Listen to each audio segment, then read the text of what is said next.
Hey guys, hope everyone's doing good. It's been a while since I did the video on moving my leaf springs inboard on my car. I think it's about time that I did a follow-up video for you guys. I still get the odd question here and there about how I did stuff or how things worked out. So no better time like the present than to give you guys a quick rundown and tell you everything that I learned about it. So I do apologize that the car's on jack stands, but I just want to give you guys a quick idea of where it sits ride height wise. Obviously the front suspension's just hanging right now, but the weight of the car is on the rear suspension, and that's pretty much where the rear ride height is. I do have stock outer wheel houses with the DSC inner wheel houses, and I don't think I could put the car any lower without doing something different with those. That's pretty much as low as I could put it. As far as the rest of the suspension goes, the front leaf spring mounts, I think I showed building those in the first video using it's a ladder bar universal cross member that I used. I'm running the Calvert split monos, Smith Racecraft Assassin traction bars with a Smith Racecraft lowering perches. I'm also running AFCO double adjustable shocks with rear sliders. Now the Smith Racecraft Assassin traction bars do come with a shock mount built in, but because the car is so low, I ended up having to relocate the shock mount down a little bit. Plus the shocks I have, it's a really long shock. I wanted to make sure that I have lots of extension so that when you launch the car, it doesn't like top the shock out extension wise. So the way that they're mounted right now is it's mostly extension that it has. It only has about 2 inches of compression. I did get a lot of questions about how I mounted the front mounts, and I'd just like to say that these need to be tied into the chassis or connected to the frame. This isn't something you just want to bolt to your floor pan and run with it. All the force that's driving the car forward is going through these mounts. So you saw my ladder bar crossover that I used. That is actually welded to the frame connector under the car. The mounts themselves I have tied into a heavy floor brace that's part of the floor pan. Then I built the bulkhead and the kicker bars that go to the main hoop of the chassis, as well as the frame connector inside the car. So however you're mounting these things, you need to put some thought into it and really make sure that there's some strength behind it. So I did run the car the exact same way that I set it up, which was the leaf spring mounting points 3 inches higher than stock, front and rear. I did run it like that for a whole year. It was actually really consistent, worked really well. It generally 60-footed, right around 130s, 129, 131. Like I say, it was pretty consistent. The end of the season, we did end up getting after it a little harder, and we did get a 126 out of it with the old small block. One thing I want to talk about real quick is the front leaf spring mounting point.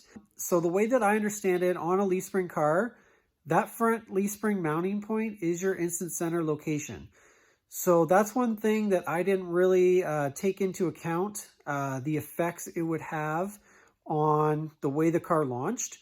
So when I first set it up 3 inches higher than stock, really didn't notice a difference, but I think that was because I had added the good shocks and everything all at the same time, so they were just controlling it easier. Once I had the setup all running for a year, I ended up changing it to 4 inches raised from stock. So I went up 1 hole or another inch. And I can tell you that doing that, it hit the tire way harder and it separated way more. So if you're going to be changing that front leaf spring mounting point, you're going to want to take into consideration what it's going to do to the attitude of the suspension. It's going to change how hard it hits the tire, how much bite it has, how it transfers weight, and how much it separates. And the way that I understand it is basically because you're either getting further away or getting closer to your anti-squat line.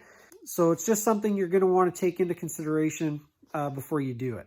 And the last thing I'll talk about is just how important it is to get a good video of the car launching. I know this isn't really related to moving the leaves in, but it is related to getting the setup dialed in afterwards. So you want to get a good video from the rear corner of the car where you can see the whole side of the car. I believe they say actually do it from the driver's side so you can take into account the body roll. But like I say, you want to get front tire, back tire, and you want to make sure it's a good quality video that you can slow down afterwards. And you're going to be able to slow it down and really analyze the launch.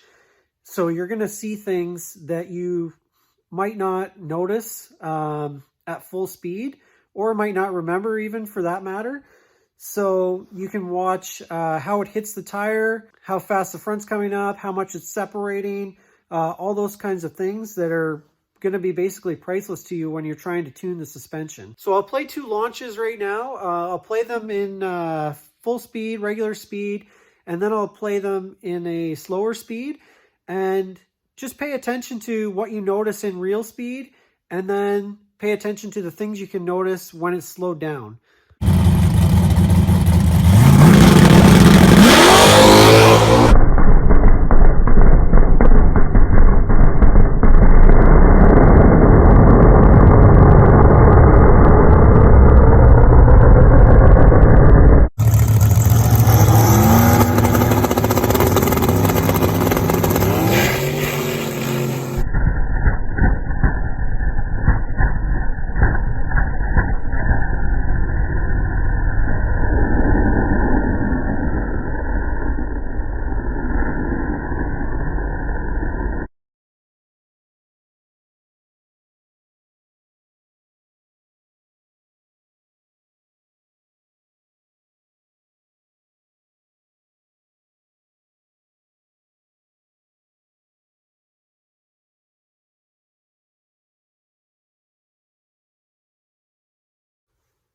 So I think that's all I got for you guys.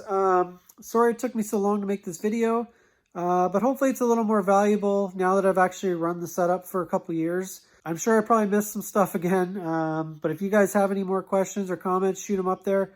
I'll do my best to answer them. I'll try and make some more videos sooner than later. I am going to be switching the car around to run some more no prep stuff this year.